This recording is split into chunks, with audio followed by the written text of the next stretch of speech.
कहानी की शुरुआत होती है स्कॉटलैंड के एक RAF एयरबेस पर, जहां काफी तेजी से तैयारियां चल रही थी। एक फ्लाइट वहां लैंड करने वाली थी जिसे हाईजैक कर लिया गया था। इस सिचुएशन को संभालने के लिए कर्नल ड्रमंड को बुलाया गया। फिर जैसे ही वो बेस पर पहुंचा तो एक ऑफिसर ने उसे बताया कि उनका मानना था कि प्लेन का पायलट और को पायलट दोनों मर चुके थे, और साथ ही उन्हें ये खबर भी मिली थी कि प्लेन में कम से कम एक ऐसा इंसान मौजूद था जो जर्मन आतंकवादी वॉच लिस्ट में शामिल था। इसके बाद ड्रमंड कंट्रोल सेंटर की तरफ बढ़ा। वहाँ एक ऑफिसर प्लेन से संपर्क में था और लैंडिंग इंस्ट्रक्शंस दे रहा था, जबकि दूसरा ऑफिसर उनकी फ्लाइट पर नजर रखे हुए था। फिर कुछ ही देर बाद प्लेन रनवे पर उतर गया, लेकिन लैंडिंग काफी मुश्किल थी। लैंडिंग होते ही ड्रमंड ने अपने फौजियों से विजुअल कॉन्फर्मेशन मांगी और तुरंत प्लेन से संपर्क किया ताकि अंदर की सिचुएशन समझ सके। लेकिन तभी अचानक प्लेन के एक दरवाजे के पास थोड़ी हलचल दिखाई दी और अगले ही पल एक पैराशूट नीचे गिरा। तब फौजियों ने देखा कि एक छोटा लड़का उससे नीचे उतर रहा था। फिर ड्रमंड ने तुरंत 2 RAF ट्रक्स को हुक्म दिया कि वो लड़के को वहाँ से सुरक्षित ले आए। इसी बीच उन्हें कॉकपिट के अंदर एक और इंसान नजर आया। ड्रमंड ने तुरंत रेडियो पर चेतावनी दी कि अगर उसने कोई गलत कदम उठाया तो फौजी तुरंत फायरिंग शुरू कर देंगे। फिर उसने उस आदमी को पायलट सीट पर बैठने और धीरे धीरे अपने हाथ ऊपर करने को कहा, लेकिन उस आदमी ने बस इतना कहा कि उसे प्लेन से बाहर आने दिया जाए ताकि वो सब कुछ समझा सके।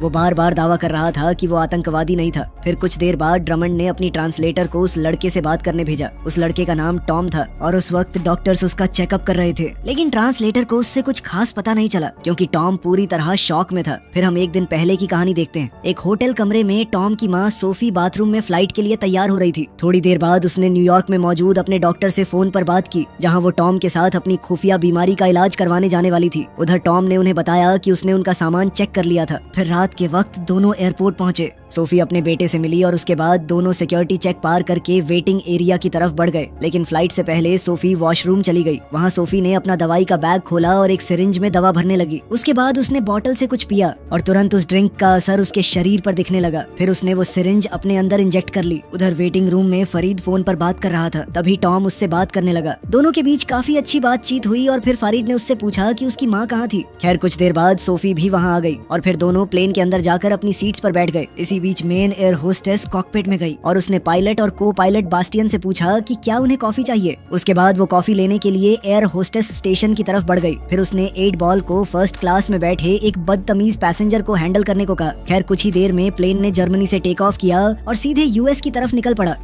इसके काफी घंटों बाद सोफी वॉशरूम से अपनी सीट पर वापस आई। वो अपनी नोटबुक में कुछ लिख रही थी कि तभी उसे अंदर अपनी और अपने पति की एक तस्वीर मिली। तस्वीर देखते ही उसे पुराने दिन याद आने लगे थे। उसकी यादें एक आम परिवार के माहौल से शुरू हुई, लेकिन धीरे धीरे हालात काफी खतरनाक बन गए। वो और उसका पति अपने छोटे बच्चे के साथ किसी सुनसान जगह पर फंस गए थे। तब मदद लाने के लिए उसका पति वहाँ से चला गया, जबकि सोफी बच्चे के साथ वहीं रुक गई। खैर फिर इधर फ्लाइट में सोफी ने महसूस किया कि प्लेन के सामने वाले हिस्से में कुछ गड़बड़ चल रही थी। 8 बॉल एक गुस्सैल पैसेंजर को कंट्रोल करने की कोशिश कर रहा था कि तभी एक एयर मार्शल ने आकर उस आदमी को काबू किया। फिर कुछ ही पल बाद दूसरा एयर मार्शल भी उनके पास आ गया, लेकिन असली शौक अभी बाकी था। जब दोनों मार्शल्स उस यात्री से बात कर रहे थे तब 8 बॉल ने अचानक चाकू निकाला और दूसरे मार्शल को मार डाला। उसी वक्त वो पैसेंजर पहले मार्शल पर टूट पड़ा। फिर 8 बॉल ने पूछा कि तीसरा एयर मार्शल कहाँ था। जैसे ही उसे खबर मिली उसने अपने एक आदमी को उसे मारने भेज दिया। फिर कर्टिज ने तीसरे मार्शल को मारकर उसकी बंदूक ले ली और वापस 8 बॉल के पास आ गया। लेकिन उसके बाद जो हुआ उसने काल तक को हिला दिया। 8 बॉल ने बचे हुए मार्शल को बहुत ही बेरहमी से मार डाला था। दूसरी तरफ सोफी को महसूस होने लगा कि प्लेन में कुछ बहुत गलत हो रहा था। तभी अचानक 8 बॉल यात्रियों के पास वापस आया और सबको अपनी सीट्स पर बैठे रहने को कहा और साथ ही उनकी तरफ बंदूक तान दी।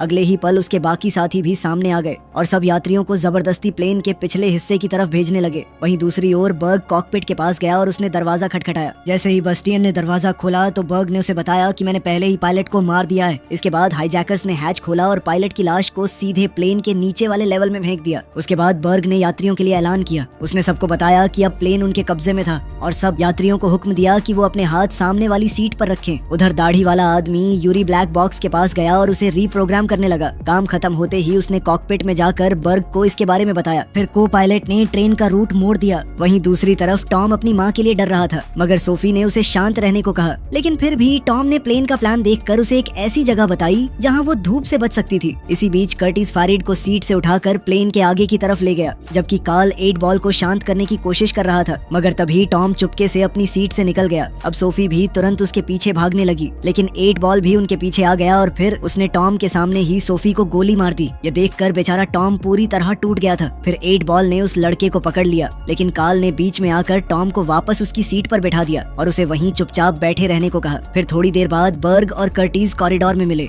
और कर्टिस ने उसे बताया कि अभी क्या हुआ था। ये सुनते ही बर्ग सीधे 8 बॉल के पास पहुंचा और उसे चेतावनी दी कि अगर उसने दोबारा ऐसा कुछ किया तो वो उसे खुद मार डालेगा। लेकिन फिर भी उसने सोफी की मौत को बाकी यात्रियों के लिए एक धमकी की तरह इस्तेमाल किया। इसके बाद कहानी फ्लैशबैक में चली गई। हम देखते हैं कि सोफी अपने बच्चे के साथ गाड़ी में बैठी थी और अपने पति का इंतजार कर रही थी, जो मदद लाने गया था। काफी देर तक इंतजार करने के बाद सोफी खुद गाड़ी से बाहर निकली और जंगल के अंदर अपने पति के पैरों के निशान के पीछे चलने लगी। फिर कुछ देर बाद उसे एक सुनसान घर दिखाई दिया। उसे लगा शायद उसका पति अंदर हो, मगर जैसे ही वो घर के अंदर गई उसने जमीन पर खून देखा। वो उस खून का पीछा करते हुए बेसमेंट की तरफ बढ़ने लगी कि तभी अचानक एक वैम्पायर अंधेरे से बाहर निकला और उसके पीछे भागने लगा। बेचारी सोफी ने किसी तरह बेसमेंट में खुद को बंद कर लिया, लेकिन अंदर जाकर उसके होश उड़ गए क्योंकि वहाँ उसका पति मरा हुआ पड़ा था। उसी वक्त वो वैम्पायर बेसमेंट की खिड़की तोड़कर अंदर घुसने की कोशिश करने लगा। सोफी ने उसे रोकने की कोशिश की, लेकिन फाइट के दौरान वैम्पायर ने उसे काट लिया और अगले ही पल सूरज की रोशनी पड़ते ही वो वैम्पायर जलकर मर गया। फिर अचानक सोफी की आंख खुली और वो वापस प्लेन में थी और अब भी जिंदा थी। फिर कुछ देर बाद सोफी को प्लेन के होल्ड एरिया से कुत्तों की आवाजें सुनाई दी तो वो हैच के जरिए नीचे उतर गई।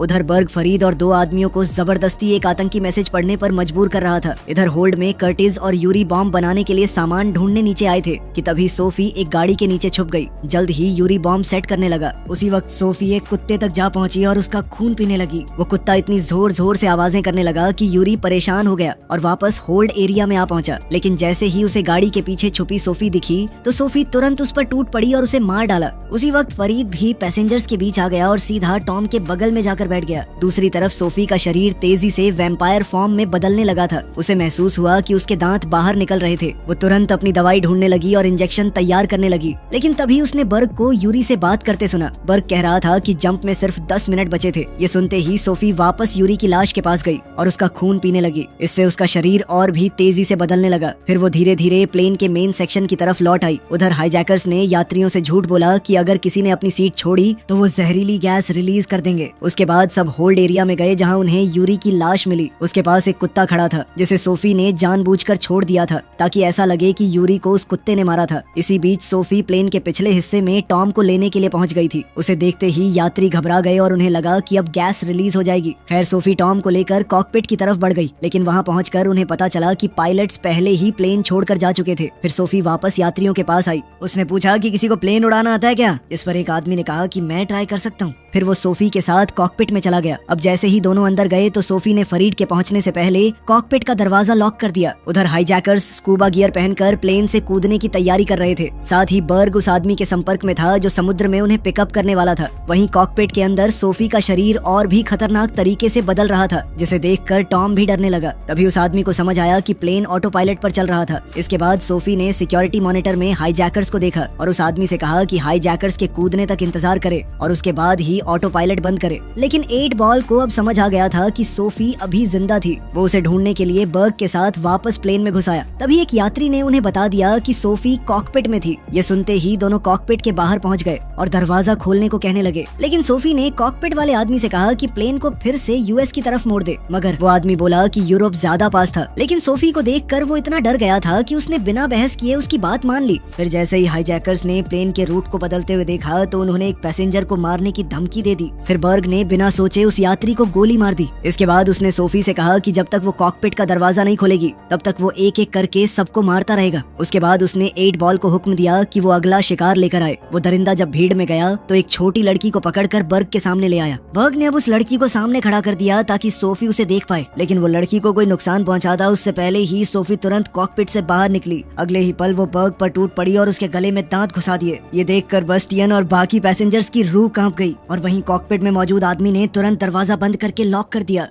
इधर सोफी ने बर्ग का खून पीना खत्म किया और फिर बाकी हाईजैकर्स के पीछे भागी। सब डरकर होल्ड एरिया की तरफ भागने लगे, लेकिन असली मौत का खेल अब शुरू हुआ। बर्ग का शरीर भी धीरे धीरे बदलने लगा था। फिर जैसे ही सोफी ने उसकी आवाज सुनी तो वो तुरंत वापस आई और उसका खात्मा कर दिया। इधर 8 बॉल ये सब अपनी आंखों से देख रहा था। उसके बाद सोफी कॉकपिट के दरवाजे के पास गई और टॉम को बोला कि वो दरवाजा बिल्कुल न खोले, क्योंकि वही उसके लिए सबसे सुरक्षित जगह थी। फिर वो वॉशरूम में चली गई, जहाँ शीशे में उसने देखा कि उसकी ट्रांसफॉर्मेशन कितनी ज्यादा बढ़ चुकी थी। दूसरी तरफ हम देखते हैं कि 8 बॉल ने सोफी का बैग चेक किया और कुछ देर बाद वो उसकी नोटबुक लेकर बाकी हाईजैकर्स के पास लौट आया। नोटबुक पढ़कर उसने सबको बताया कि सोफी असल में एक वैम्पायर थी, लेकिन कार्ल ने अपनी आंखों से कुछ नहीं देखा था। इसलिए जब बाकी लोग सोफी के हमलों के बारे में बताने लगे तो उसने किसी की बात पर यकीन नहीं किया। वो ज्यादा परेशान 8 बॉल की भयानक सोच से था। तभी 8 बॉल ने सबको एक यूवी लाइट दिखाई, जिससे वो सोफी को नुकसान पहुंचाना चाहता था। उधर सोफी ने फिर से अपनी दवाई इंजेक्ट की और तभी एक और फ्लैशबैक शुरू हो गया। हम देखते हैं कि सोफी अपने बच्चे टॉम का ख्याल रखने की कोशिश कर रही थी और साथ ही अपनी खून की भूख भी शांत करने की। लेकिन जब बच्चा लगातार रोता रहा तो एक पल के लिए सोफी के अंदर का राक्षस बाहर आ गया। वो उस पर गुर्राने लगी,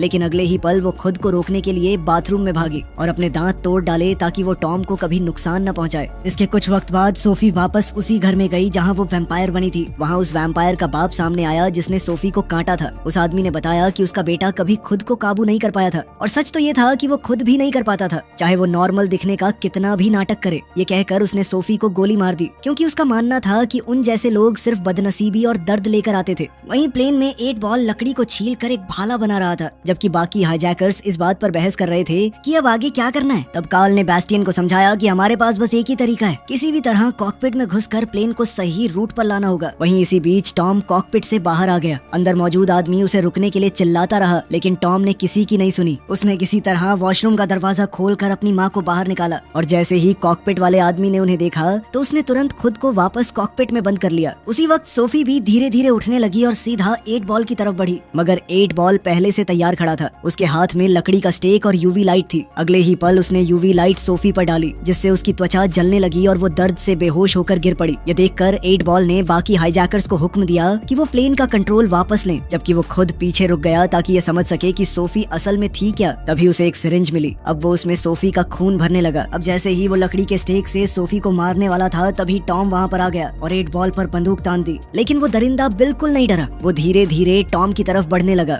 और जैसे ही उसने बंदूक पकड़ने की कोशिश की, अचानक से ट्रिगर दब गया और अगले ही पल प्लेन की खिड़की टूट गई। इस वजह से कैबिन का प्रेशर अचानक गिर गया और पूरा प्लेन जोर जोर से हिलने लगा। उधर कॉकपिट में बेस्टियन ने सबको सावधान किया कि ऑक्सीजन सिर्फ 10 मिनट के लिए बची थी और अगर प्लेन को जल्दी नीचे नहीं लाया गया तो सब मारे जाएंगे। इसी बीच हम देखते हैं कि सोफी ने टॉम को ऑक्सीजन मास्क तक पहुंचाया। फिर उसने जल्दी से बंदूक उठाई और 8 बॉल को गोली मार दी। इसके बाद 8 बॉल वहां से भागने लगा। दूसरी तरफ हम देखते हैं कि कॉकपिट में मौजूद आदमी एक साथ दरवाजा पकड़कर और ऑक्सीजन मास्क तक पहुंचकर खुद को बचा नहीं पाया और बेहोश हो गया। बस इसी मौके का फायदा उठाकर हाईजैकर्स वापस कॉकपिट के अंदर घुस गए थे। उधर सोफी टॉम को लेकर यात्री वाली साइड आई और उसे फारिद के हवाले कर दिया, मगर तभी अचानक प्लेन और भी नीचे गिरने लगा। लेकिन सोफी सीधे 8 बॉल के पीछे निकल पड़ी। फिर कुछ देर बाद उसने उसे एक बुलेट प्रूफ कार के अंदर छुपा हुआ पाया। अब सोफी ने उस पर कई गोलियां चलाई पर कोई असर नहीं हुआ और फिर 8 बॉल ने कुछ ऐसा किया जिसने सोफी को भी डरा दिया। उसने सिरिंज उठाई और अचानक सोफी का खून खुद के अंदर इंजेक्ट कर लिया। सोफी उसे रुकने की भीख मांगती रही, लेकिन अब बहुत देर हो चुकी थी। अगले ही पल 8 बॉल का शरीर भी बदलने लगा। तब सोफी को समझ आ गया कि उसे रोकने का सिर्फ एक ही तरीका बचा था। अब वो तुरंत माचिस और शराब ढूंढने लगी। फिर वो वापस कार के पास आई और पूरी शराब अंदर डाल दी। फिर अगले ही पल उसने आग लगा दी और 8 बॉल जिंदा जलने लगा। तब आग की रोशनी में सोफी को उस पुराने वैम्पायर की बातें याद आईं कि उन जैसे राक्षसों को अपनी बुराई दुनिया में फैलने नहीं देनी चाहिए। फिर सोफी ने 8 बॉल का चेहरा बार बार कुचलना शुरू कर दिया, लेकिन आखिरी वार से पहले 8 बॉल ने उससे एक बात कही। उसने कहा कि वो कभी अपने अंदर के राक्षस को काबू नहीं कर पाएगी। इसके कुछ देर बाद प्लेन आखिरकार स्टेबल हो गया, लेकिन हाईजैकर्स ने देखा कि होल्ड एरिया में आग लगी थी। वो नीचे जाने ही वाले थे कि तब तक सोफी किसी तरह आग पर काबू कर चुकी थी और वापस प्लेन के अंदर घुस रही थी। लेकिन जैसे ही हाईजैकर्स ने उसे देखा तो उन्होंने तुरंत फायरिंग शुरू कर दी। ये देखकर सभी यात्री बुरी तरह घबरा गए और सब आगे की तरफ भागने लगे। उन्हीं में फारिड भी था जो टॉम को लेकर भाग रहा था। मगर बाद में हाईजैकर्स जब वापस बुलेट प्रूफ कार के पास पहुंचे तो उन्होंने देखा कि 8 बॉल अभी भी जिंदा था, लेकिन अगले ही पल वो अचानक कर्टिस पर टूट पड़ा और उसका खून पीने लगा। फिर वो कार से बाहर निकला और बाकी लोगों के पीछे भागने लगा। उधर सोफी ने होल्ड एरिया का दरवाजा बंद कर दिया था। तभी उसे टॉम की आवाज सुनाई दी जो चिल्लाकर कह रहा था, ये सब लोग मुझे मारना चाहते हैं। लेकिन फरीद ने तुरंत कहा कि वो उसे कोई नुकसान नहीं पहुंचाएंगे। लेकिन बाकी पैसेंजर ऐसा ही सोच रहे थे, क्योंकि उसी वक्त एक पैसेंजर ने सोफी पर गोली चला दी। ये देखते ही सोफी उस पर टूट पड़ी। बाकी लोग उसे रोकने की कोशिश करने लगे, लेकिन वो सब कुछ झटके से हटाकर सीधे फारिद की तरफ बढ़ने लगी। लेकिन फिर टॉम ने किसी तरह उसे समझाया और फारिद को न मारने के लिए मना लिया। लेकिन इतने में उस दूसरे पैसेंजर ने उस पर बंदूक तान दी थी। लेकिन तभी सोफी को होल्ड एरिया से दूसरे वैम्पायर्स की आवाजें सुनाई दी। उसे समझ आ गया था कि अगर वो वापस प्लेन में आ गए तो सब खत्म हो जाएगा। अगले ही पल वो नीचे भागी और 8 बॉल को एक दरवाजे के पीछे बंद करने की कोशिश करने लगी। फरीद भी उसकी मदद के लिए नीचे आ गया, लेकिन 8 बॉल ने तुरंत उसे काट लिया। तभी दूसरे आदमी ने 8 बॉल को गोली मार दी जब वो दरवाजा तोड़कर बाहर निकलने लगा था। लेकिन अब फारिद जख्मी हो गया था और फिर सोफी को एक बहुत ही मुश्किल फैसला लेना पड़ा। उसने तुरंत फारिद का हाथ काट डाला ताकि इन्फेक्शन उसके पूरे शरीर में न फैल सके। इसी बीच नीचे से कर्टिस, जो पूरी तरह से वैम्पायर बन चुका था, प्लेन में घुसने की कोशिश कर रहा था। लेकिन सोफी ने किसी तरह कर्टिस और 8 बॉल दोनों को खत्म कर दिया और एयर होस्टेस को वैम्पायर बनने से बचा लिया। उसके बाद वो वापस यात्रियों के पास गई जहां उसे बस्टियन मिला। फरीद भी सबको समझा रहा था कि सोफी उनकी मदद कर रही थी। फिर सोफी बस्टियन को लेकर कॉकपिट में गई। वहाँ बस्टियन ने बताया कि फ्यूल बहुत कम बचा है और उन्हें जल्दी से पास में एयरपोर्ट ढूंढकर लैंडिंग करनी पड़ेगी। इसके बाद फरीद और टॉम ने सोफी को समझाया कि वो कॉकपिट के नीचे वाली अंधेरी जगह में चली जाए, जबकि फरीद खुद बस्टियन के साथ वहीं रुक गया। फिर कुछ देर बाद जैसे ही पायलट का संपर्क पास के RAF एयरबेस से हुआ तो उसने उन्हें बताया कि प्लेन हाईजैक हो गया था। लेकिन उन्होंने जैसे तैसे हाईजैकर्स को हराकर कार्गो होल्ड में बंद कर दिया था। वहीं दूसरी तरफ टॉम अपनी माँ की दवाई ढूंढने के लिए ऊपर चला गया और तभी यात्रियों को होल्ड एरिया से वैम्पायर्स की खौफनाक आवाजें सुनाई देने लगी। उनमें से एक जख्मी पैसेंजर, जो कि वैसे भी मरने ही वाला था, खुद वैम्पायर्स के पास चला गया। उसने 8 बॉल को आजाद कर दिया और खुद को काटने के लिए बोला। लेकिन 8 बॉल ने तो उसकी तरफ देखा तक नहीं। वो सीधे भागकर बाकी यात्रियों पर टूट पड़ा। सोफी और फारिद ने देखा कि हर तरफ सिर्फ चीखें और खौफनाक मंजर था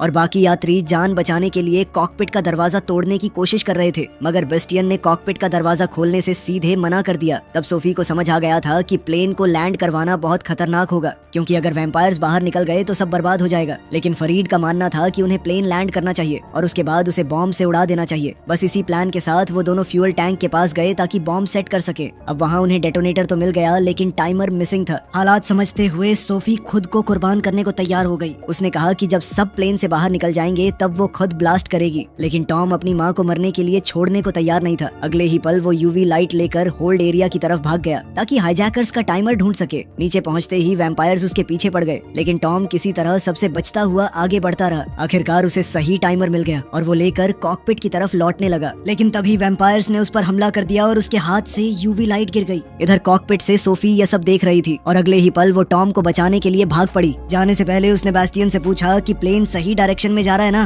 बास्टियन ने बताया कि प्लेन ऑटो पायलट पर है और अब एयर ट्रैफिक कंट्रोल वालों की मदद से कोई भी सुरक्षित लैंडिंग करवा पाएगा। तब सोफी फेरिड की तरफ मुड़ी और उससे वादा लिया कि वो हमेशा टॉम का ख्याल रखेगा। उसके बाद उसने बास्टियन का खून पीना शुरू कर दिया, क्योंकि वो जानती थी कि अब वो पूरी तरह वैम्पायर बनने वाली थी। दूसरी तरफ टॉम को वैम्पायर्स ने घेर लिया था। तभी 8 बॉल ने उसकी चीख सुन ली और उसे अपना शिकार बनाने का ऐलान कर दिया। लेकिन उसके टॉम तक पहुंचने से पहले ही सोफी उस पर टूट पड़ी और फिर होल्ड एरिया में दोनों वैम्पायर्स के बीच खतरनाक फाइट शुरू हो गई। फाइट के दौरान 8 बॉल ने सोफी को काट लिया, लेकिन तब टॉम को एक खतरनाक आइडिया आया। उसने होल्ड का दरवाजा खोलकर प्रेशर ब्लास्ट करने का प्लान बनाया ताकि सोफी 8 बॉल को बाहर धकेल सके।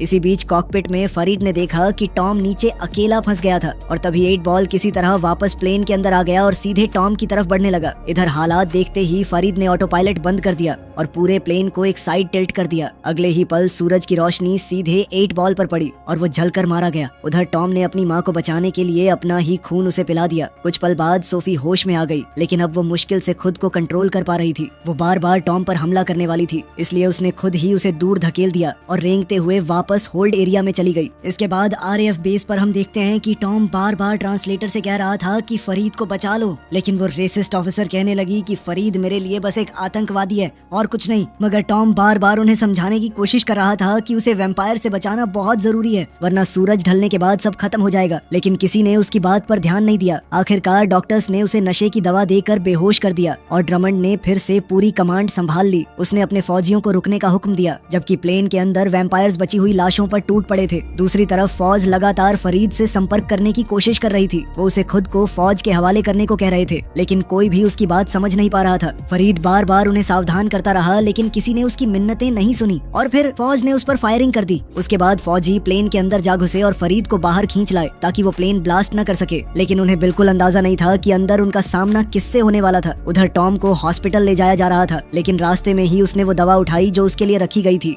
और पैरामेडिक को इंजेक्ट कर दिया। फिर उसने अपना टेडी बेयर उठाया और चलती गाड़ी से सीधे बाहर कूद गया। अगले ही पल वो पूरी तेज रफ्तार से प्लेन की तरफ भागने लगा। दूसरी तरफ फौजी जैसे ही प्लेन के अंदर घुसे तो वैम्पायर्स ने उन पर हमला कर दिया। फरीद उन्हें सावधान करता रहा, लेकिन अब बहुत देर हो चुकी थी। मगर कुछ पल बाद फरीद ने ट्रक के पीछे से टॉम को देखा। वो उसे आवाज देता रहा, लेकिन टॉम तक उसकी आवाज पहुंच ही नहीं पाई। जैसे ही टॉम प्लेन के पास पहुंचा तो उसने अपनी माँ को एक फौजी का खून पीते हुए देखा। वो जोर से उसे पुकारने लगा, लेकिन अब सोफी पहले जैसी नहीं रही थी और उसी पल टॉम को समझ आ गया कि उसकी माँ सच में खो चुकी थी। फिर उसने बिना एक पल सोचे प्लेन को उड़ा दिया। इतना जबरदस्त धमाका देखकर ड्रमंड और उसके फौजी भी दंग रह गए। आखिरकार फरीद अपनी बची कुची ताकत से मलबे के पास पहुंचा, जहां टॉम अकेला खड़ा था, और फिर दोनों एक दूसरे को गले लगाकर रो पड़े। वीडियो पसंद आई तो लाइक कर देना, चैनल को सब्सक्राइब कर लेना। मिलते हैं अगली वीडियो में।